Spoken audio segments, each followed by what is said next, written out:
दोस्तों, आप सभी का हमारे चैनल अक्सा की आवाज़ 2 में हार्दिक स्वागत है। अगर आप सबको हमारी कहानी अच्छी लगे तो प्लीज़ चैनल को लाइक, शेयर एंड सब्सक्राइब करना ना भूलें। हमारी आज की कहानी है माँ की ममता। माहौल में खुशी और गम दोनों की रंगत थी। आखिर बेटी की विदाई का पल ही कुछ ऐसा होता है। माँ चकर घिन्नी बनी हुई थी। ये लाओ, उसे रखो। इन सब के बीच घूमती माँ ने एक नजर दुल्हन बनी अपनी छोटी बेटी रानी पर डाली तो बरबस आंसू बह पड़े। तभी बड़ी बेटी राधिका माँ के पास आकर दर्द से कराहती हुई बोली, माँ देखो ना, ये बिचुए चुभ रहे हैं, चल भी नहीं पा रही। रानी की विदाई का सामान पैक करती माँ को सांस लेने तक की फुर्सत नहीं थी। जा जाकर कड़वा तेल लगा ले, क्या जरूरत थी नए बिछुए पहनने की। अभी मुझे तो बिल्कुल फुर्सत नहीं है, अपना काम करते करते हुए माँ ने कहा। राधिका भी लंगड़ाती हुई वहां से चुपचाप चली गई। जैसे जैसे बेटी की विदाई का पल करीब आने लगा, माँ के हाथ पांव फूलने लगे। दिल की धड़कन अचानक थमती और अगले ही पल तेजी से दौड़ने लगती। रिश्तेदार समझा रहे थे, बड़ी किस्मत वाली हो जो तुम इतनी जल्दी दोनों बेटियों के हाथ पीले करके गंगा नहा ली, वरना आज के जमाने में बेटियों को इतनी आसानी से अच्छे घर कहाँ मिल पाते हैं। हाँ, अच्छे घर, यही सुकून की बात है। दोनों बेटियां अच्छे घरों में हैं, इससे ज्यादा और क्या चाहिए। यही सोचकर माँ ने राहत की सांस ली और पानी का गिलास उठाया। तभी राधिका फिर से आई। माँ, इस बार उसने धीरे से आवाज लगाई, तू यहाँ क्या करने आ जाती है बार बार? अपनी बहन के पास जाकर बैठना। उसी कोई जरूरी बात कहनी हुई तो किससे कहेगी? माँ ने समझाते हुए कहा। माँ, मेरी भी विदाई की तैयारी कर दो, अभी मुझे भी निकलना है। तू कहाँ जा रही है? माँ ने हैरानी से पूछा। माँ, ये राधिका का पति जिद कर रहे हैं, इनके साथ ही ससुराल चलने के लिए। अरे, ऐसे कैसे जिद करते हैं? इतनी जल्दी कैसे जा सकते हैं दामाद जी? तू रुक, मैं बात करती हूँ उनसे। फलों की डलियां वहीं पटक मेहमानों की भीड़ चीरते हुए माँ बाहर निकल गई। नहीं, आप नहीं माँ, रुको, पीछे से राधिका चिल्लाती रह गई। लेकिन माँ सीधे अपने दामाद के पास पहुंच गई। दामाद जी, ये क्या सुन रही हूं मैं? आप लोग अभी से जा रहे हैं? जाना होगा माँ जी, घर से फोन आ रहा है। दामाद जी बोले, अभी रानी की विदाई होने दो बेटा, आप लोग तो घर के हैं, आराम से विदा कर दूंगी। वैसे भी एक बेटी की विदाई में छाती फट रही है। दोनों बेटियां एक साथ चली गई तो मैं इस घर में मर ही जाऊंगी। रूंधे गले से जैसे तैसे आवाज निकल पाई। हम दामाद जी कुछ सोचते हुए बोले, राधिका चाहे तो यहाँ रुक जाए, मुझे तो अभी जाना है। मेरे पापा जी को ज्यादा भीड़ बर्दाश्त नहीं होती, वो और ज्यादा यहाँ रुके तो बीमार पड़ जाएंगे। एक चालाक व्यापारी की तरह दामाद जी ने अपनी बात माँ को समझा दी। दामाद जी की जिद और तर्क के आगे उन्होंने हार मान ली, मगर राधिका के रुकने भर से मन ने राहत की सांस लेकर दामाद को हजारों दुआएं दे डाली। तू भी ना राधिका, फालतू में हल्ला करती है। कितना भला लड़का मिला है तुझे, मेरे कहे बिना ही तुझे रुकने को कह दिया उन्होंने। ऐसा दामाद सबको दे भगवान।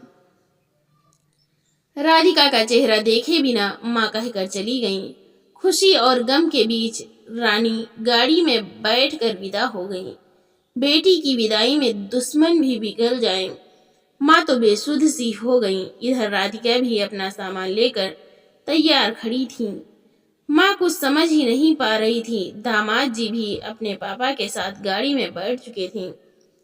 तू कहाँ चली बिटिया, और ये घूंघट क्यों डाला हुआ है? माँ ने पूछा तो राधिका माँ के गले लग गई। ससुर जी हैं साथ में, इसलिए घूंघट ले लिया। मुझे जाने दो माँ। राधिका की आवाज थर्रा गई। वह झट से माँ से अलग हुई, बाकी मेहमानों से विदा ली और बाहर जाने लगी। माँ को घबराहट हो रही थी। शरीर तो थक ही चुका था, अब दिमाग भी सुन्न पड़ चुका था। आखिर में रहा नहीं गया तो जाकर राधिका के गले लग गई। माँ से क्यों घूंघट कर रही है पागल, एक बार अपनी बेटी का चेहरा तो देख लेने दे। एक झटके से माँ ने घूंघट खींच दिया। राधिका ने छटपटाकर घूंघट पकड़ना चाहा, मगर पकड़ न सकी।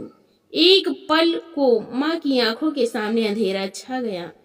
नीली पड़ी आंख की कोर, होंठ के नीचे रिश्ता हुआ खून, गाल पर उंगलियों की नीली छाप सारी कहानी बयां कर गए थे। मेहमानों की नजर पड़े उससे पहले माँ ने खुद ही घूंघट वापस डाल दिया। दामाद हॉर्न पे हॉर्न बजाए जा रहा था। राधिका बाहर निकलने को हुई तो माँ ने लड़कों को उसका सामान वापस अंदर लाने को कहा और उसका हाथ पकड़कर वापस लौटने लगी। ऐसा मत करो माँ, प्लीज जाने दो, आपको मेरी कसम। राधिका गिड़गिड़ाने लगी। तेरी कसम का मान रखने से कौन सा तू जिंदा रहने वाली है? माँ ने गुस्से से उसे घूरते हुए कहा। अब एक शब्द और मत कहना। तू इंसान मरने के बाद ही गंगा नहाता है, बेटियों की शादी करके नहीं। माँ ने आंगन में जोर से कहा और राधिका को उसके कमरे में ले गई। माँ बेटी ने एक दूसरे के सामने सारे दर्द उड़ेल दिए। जितनी बार माँ राधिका का नीला पड़ा चेहरा देखती, उनका खून खौल उठता। रात भर माँ उसके सिरहाने बैठ सोचती रही, एक माँ होकर मैं क्यों अपनी बेटी की आंखों में छिपा दर्द नहीं देख पाई। अनपढ़ हूं मगर इतनी भी नहीं कि बेटी का मन न पढ़ सकूं।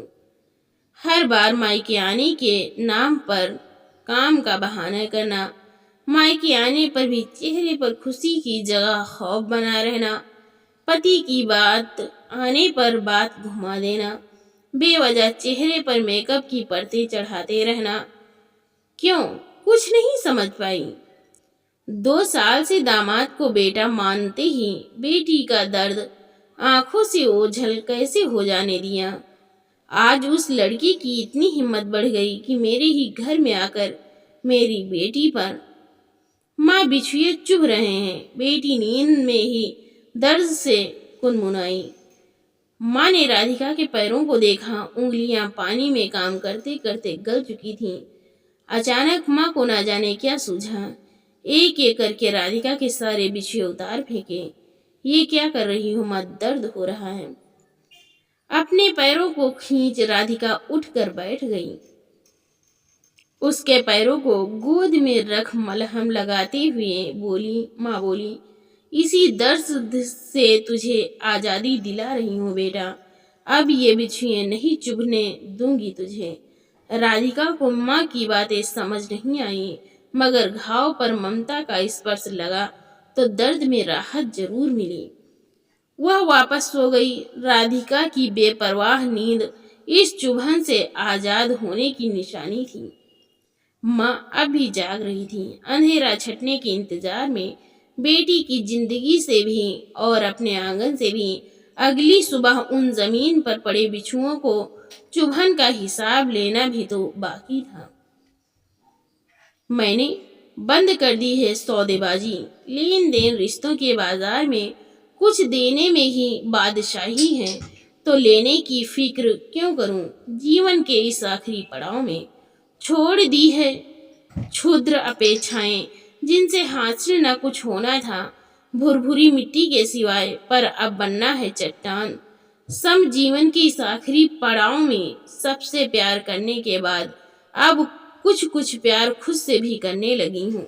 जिंदगी को समझने लगी हूँ। जीवन के इस आखिरी पड़ाव में मैं सिकंदर की तरह सब जीत कर खाली हाथ नहीं जाऊंगी।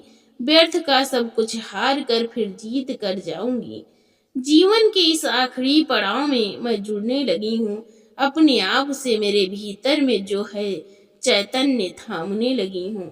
उसका हाथ जो रहेगा मेरे बाद में मेरे साथ जीवन के इस आखिरी पड़ाव में। तो दोस्तों, आपको हमारी कहानी कैसे लगी लाइक और कमेंट करके ज़रूर बताइएगा।